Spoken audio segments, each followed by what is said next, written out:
اور اس کا مطالبہ بی بی نے کیوں کیا؟ تو روایتوں میں ہے کہ جس وقت حکومت وقت مستحکم ہو گئی بعد وفات رسول خدا اور مہاجرین و انصار پر ان کا اقتدار مکمل ہو گیا، تو انہوں نے ملازمین کو فدق روانہ کیا اور انہیں حکم دیا کہ فاطمہ زہرا کے نمائندے کو سرزمین فدق سے نکال دیں۔ چنانچہ ملازمین نے ان کے حکم پر پورا عمل کیا۔ اور مطالبہ فدق اور گواہی، مسئلہ فدق کو سمجھنے کے لیے غور طلب بات یہ ہے کہ جب تک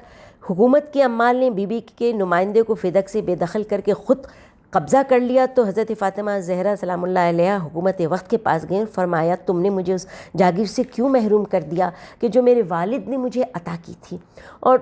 میرے نمائندوں کو وہاں سے کیوں بے دخل کیا، تم نے مجھے میری میراث سے کیوں بے دخل کر دیا۔ بس سامعین کرام، جب جناب فاطمہ الزہرا سلام اللہ علیہ واپس آئیں اور انہوں نے گواہ طلب کیے ہیں اور بی بی نے گواہ بھی پیش کیے ہیں، کہتے ہیں کہ حضرت ام ایمن جو رسول خدا کے نزدیک محترم خاتون تھیں، ان کو بھی جناب سیدہ نے بطور گواہ پیش کیا۔ پھر اس کے بعد کہتے ہیں کہ رسول خدا نے فرمایا تھا کہ تمہیں خدا کی قسم، کیا تمہیں نہیں معلوم کہ ام ایمن جنتی خاتون ہے؟ جب ان کو گواہ کے لیے پیش کیا، ان کی گواہی کو نہیں مانا، پھر اس کے بعد جناب سیدہ نے گواہی کے لیے حضرت علی کو بلایا کہ وہی گواہی دیں، لیکن ان کی گواہی کو بھی نہ قبول کیا۔ اور پھر لکھا ہوا یہ ہے روایتوں میں کہ حضرت فاطمہ زہرا نے فدق کی ملکیت، جب حضرت فاطمہ زہرا کے سامنے، یعنی تمام گواہوں کو کے گواہی کو نہ ماننے کے بعد جناب فاطمہ زہرا سلام اللہ علیہ کے سامنے جناب رسول خدا کی وہ تحریر ٹکڑے ٹکڑے کر دی گئی۔ اور بی بی کا یہ جملہ مصائب کے لیے کافی ہوگا۔ میں یہ سمجھتی ہوں کہ جب واپس آئی تھی نا اس خطبے کے بعد، تو شہزادی دو عالم نے کہا تھا یا علی میرا حق مجھ سے چھین لیا گیا۔ اور اس سے زیادہ بڑھ کے کیا ہوگا کہ بی بی جب گئی تھیں چادر میں پنہا ہو کر، اور جب واپس آئیں کمر خمیدہ ہے، سر کے بال سفید ہو چکے ہیں، اور بی بی اپنے اس جائز حق سے محروم رہنے پر بڑی رنجیدہ و ملول نظر آئی ہیں۔ جناب سیدہ نے اس موقع پر جو خطبہ ارشاد فرمایا ہے، تو ایسا خطبہ تھا، بی بی نے حمد و ثناء پروردگار کی، توحید رسالت کی گواہی بھی دی۔ پھر جب آپ کی ان تمام تر حمد و ثناء کو اور ان تمام تر گواہیوں کو اور ان تمام تر بیانات کو حفاظت قرآن کی جانب توجہ دلائی، پھر آپ نے احکام اسلامی کا فلسفہ بیان کیا، میری بی بی نے ایک ایک بات اس خطبے میں، خدا ہم سب کو توفیق دے کہ ہم اس خطبہ فدق پر نگاہ رکھیں اور اس کی گہرائیوں تک پہنچنے کی کوشش کریں۔ اور پھر بی بی نے بڑی حسرت و یاس کے ساتھ لوگوں کی بے وفائی پر تنقید بھی کی ہے۔ اور پھر جناب سیدہ سلام اللہ علیہ نے جب یہ خطبہ بیان کیا ہے مطالبہ فدق کا، اور اس خطبے کے سننے کے بعد تاریخ یہ کہتی ہے کہ زار زار مجمع رو رہا تھا۔ حضرت زہرا نے جب ایک دردناک آہ کی، یعنی آپ کا حق چھین لیا گیا، آپ کی نگاہوں کے سامنے صادق اور امین ان کے پدر گرامی جناب رسالت مآب کی تحریر کو ٹکڑے ٹکڑے کر دیا گیا، تو بی بی نے ایک سرد آہ بھری تھی، اور اس دردناک آہ کو سن کر لوگوں کی رونے کی صدائیں بلند ہوئی تھیں، اور پھر بی بی کی ایک سرد آہ نے پوری مسجد کو سوگوار بنا دیا تھا۔ اور پھر کچھ دیر کے لیے آپ خاموش ہو گئی تھیں، اور پھر سر کو جھکائے ہوئے آہستہ آہستہ قدموں سے گھر واپس تشریف لائیں تھیں۔ میری شہزادی سلام اللہ علیہ لاکھوں درود و سلام ہوں کہ بی بی اپنے بابا کے بعد روایتیں ہمیں یہ کہتی ہیں کہ زیادہ مدت زندہ نہ رہیں، اور بی بی کے لیے جو روایتیں بیان ہوئی ہیں کہ کہیں پر 60 دن، 75 دن اور پھر 95 دن بیان ہوئے ہیں روایتوں میں، تو بی بی کے جو گریے کی تفصیل ہے اس میں ہمیں یہ پتہ چلتا ہے کہ پوری کائنات میں گریہ کرنے والوں کی جب فہرست بیان ہوتی ہے تو 5 گریہ کرنے والوں کا ذکر آتا ہے، حضرت آدم کا، حضرت ایوب کا، حضرت یونس کا، جناب فاطمہ زہرا سلام اللہ علیہ کا، اور میرے چوتھے امام علی بن الحسین سید الساجدین علیہ السلام کا۔ اور بی بی کا جو گریہ ہے جس کے متعلق ہم اشعار کا ترجمہ بھی کرتے ہیں، اور ہم یہ کہتے ہیں کہ بی بی نے یہ فرمایا تھا کہ بابا جان آپ کے بعد آلام و مصائب کے وہ پہاڑ ٹوٹے کہ اگر دنوں پر پڑتے تو مثل کالی